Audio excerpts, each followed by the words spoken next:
শিবিরকে হত্যাযোগ্য করে তুলছেন। ঢাকা বিশ্ববিদ্যালয় বলছে একটা শিবির ঘর ধরে ধরে জবাই কর, আপনারা মুখে কোনো পেটে করছেন। এটা এনসিপির জায়গা থেকে না ভাই প্লিজ, এটা এনসিপির জায়গা থেকে এনসিপির দলীয় অবস্থান, এনসিপির মনে হয়েছে নির্বাচনী জোটে তার যাওয়া প্রয়োজন, এনসিপির মনে হয়েছে এই না ভাই এসব ফালতু কথা আপনি বলতে পারেন না। এই ধরনের ট্যাগিং রাজনীতি করে আওয়ামী লীগ অনেককে হত্যাযোগ্য গড়ে তুলছে। আপনি একটু আগে বলতেছেন যে আমরা ছাত্রলীগের তলে ছিলাম, হেলমেট ছিলাম, এখন আবার বলতেছেন না ভাই আমি বলি, এখন আবার বলতেছেন অধিকাংশ শিবির ছিলেন। তাহলে অধিকাংশ যদি শিবির আন্দোলন করে এই আন্দোলনের ক্রেডিট আপনি তাকে দেন। আবার আপনি আমাকে এটা বলেন, আমি সার্জিস আলম ভাই শেষ করি প্লিজ, আমি সার্জিস আলম 2017 সালে যেদিন ঢাকা বিশ্ববিদ্যালয়ে গেছি, ওই ঢাকা বিশ্ববিদ্যালয়কে যখন এইরকম ছাত্রলীগের আওয়ামী লীগের অধীনস্থ একটা ক্যাম্পাস বানায় রাখা হয়েছিল, আমাকে যখন গণরুমে প্রথম দিন গিয়ে উঠতে হইলো তখন আপনারা কথাই ছিলেন, যখন না না কোনোদিনও না। আপনি আমার কথা শুনে না শুনে আপনি বলতে পারেন না। আমাকে যখন গণরুমে থাকতে হইলো, গেস্ট রুম না, আমারটা শুনতে হবে, আপনার কথা সময় বলিনি। আমাকে যখন গণরুমে রাখছে, গেস্ট রুমে রাখছে, আমাকে যখন অত্যাচার করলো, নির্যাতন করলো, না শেষ করতে হবে ভাই। আপনি যখন পড়ছেন তখন এটা ছিল কিনা আমি জানি না, আমি যখন পড়ছি আমারটা বলতেছি।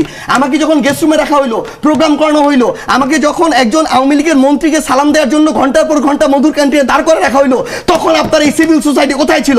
যখন ঢাকা বিশ্ববিদ্যালয়ের শিক্ষকরা এক একটা দালালের ভূমিকায় অবতীর্ণ হইলো, যখন আমাকে ওই ক্যাম্পাসে ওই নেতাদেরকে সালাম দিয়ে মাথা নোয়ায় চলতে হয়েছে 3 বছর, তখন আপনার এই সিভিল সোসাইটি আপনারা কোথায় ছিলেন? আমাকে এটাতে বাধ্য হইতে হয়েছে। এরপরে আমার জায়গা থেকে যখন সুযোগ হয়েছে আমি মাথা উঁচু করে দাঁড়াইছি। ওই অভ্যুত্থানের সামনের সাইতে যখন 2টা ছেলে দাঁড়াইছিল, এর মধ্যে একটা ছেলে ছিল সার্জিস আলম। এই সার্জিস আলম দাঁড়াইছিল এইটা রিস্ক জেনে যে হয় সে বেঁচে থাকলে তার কোনোদিন সরকারি চাকরি হবে না, এটা জেনে দাঁড়াইছিল। সে যদি ওখানে বেঁচেও থাকে, ভাই শেষ করি, এইটাই তাহলে না, এইটাই তাহলে আমি দাঁড়াইছিলাম তো, আমি সামনে দাঁড়াইছিলাম। আপনি আগের ওটা বলতেই পারেন না, আপনি আগের ওটা কোনোভাবে এই কারণে বলতে পারেন না আমি দাঁড়াইছিলাম, আপনি দাঁড়ান নাই কেন?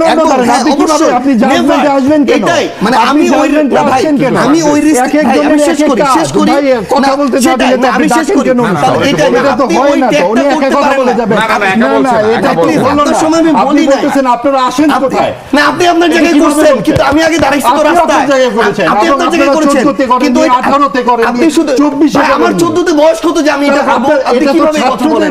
অংশগ্রহণ করতে বলছেন না, বাবু সাবজেক্ট শেষ করুন, সাবজেক্ট শেষ করুন। ছাত্র রাজনীতির যে ব্যাপার সেটা আমার যখন করার ছিল আমি করেছি। বাবু সাবজেক্ট শেষ করুন, সাবজেক্ট শেষ করুন, আমি শেষ করি, সাবজেক্ট শেষ করুন ভাই প্লিজ। বাবু গুপ্ত তর্কের কিছু না, তর্কের কিছু না, আপনারা ব্যর্থ হইছেন, আপনারা প্রবীণ সবাই ব্যর্থ হইছেন। বাবু আগে হইছে শিবিরকে, কারণ আপনারা শিবিরকে হত্যাযোগ্য করে তুলছেন। ঢাকা বিশ্ববিদ্যালয় বলছে একটা শিবির ঘর ধরে ধরে জবাই কর, আপনারা মুখে কোনো পেটে করছেন। শিবির যখন তাকে মুক্ত করতে হইছে, ভাই তাকে কথা বলতে দেন না, আমি তো আপনি বলতে দেন, আপনি বলতে দেন, আমাকে বলতে দিব আপনাকে। সে গুপ্ত থাকার পরেও তাকে ধরে ধরে পিটানো হয়েছে, তাকে খুন করা হয়েছে, হত্যা করা হয়েছে। একটা মানুষ শেষ পর্যন্ত যখন আপনারা কেউ তার পক্ষে দাঁড়ান নাই, যেই মনে করেন 25 বছরের ছেলেটা শিবির করে, ওই ছেলেটা তো তার আগের কোনো কিছুর সাথে সম্পর্ক নাই, তার তো বেঁচে থাকার অধিকার আছে, তার পরিবারের সাথে থাকার বাঁচার অধিকার আছে। তাকেও যখন শুধু একটা আদর্শভিত্তিক রাজনীতি করার কারণে হত্যাযোগ্য করা হয়েছে, সে গুপ্ত হয়ে গেছে। এই গুপ্ত হওয়ার কারণে আপনি যদি তাকে এখন দায় দেন, এই দায় আপনারও নিতে হবে, সে কেন গুপ্ত হইতে হইলো। আর আমার কথা যদি আমি শেষ করি,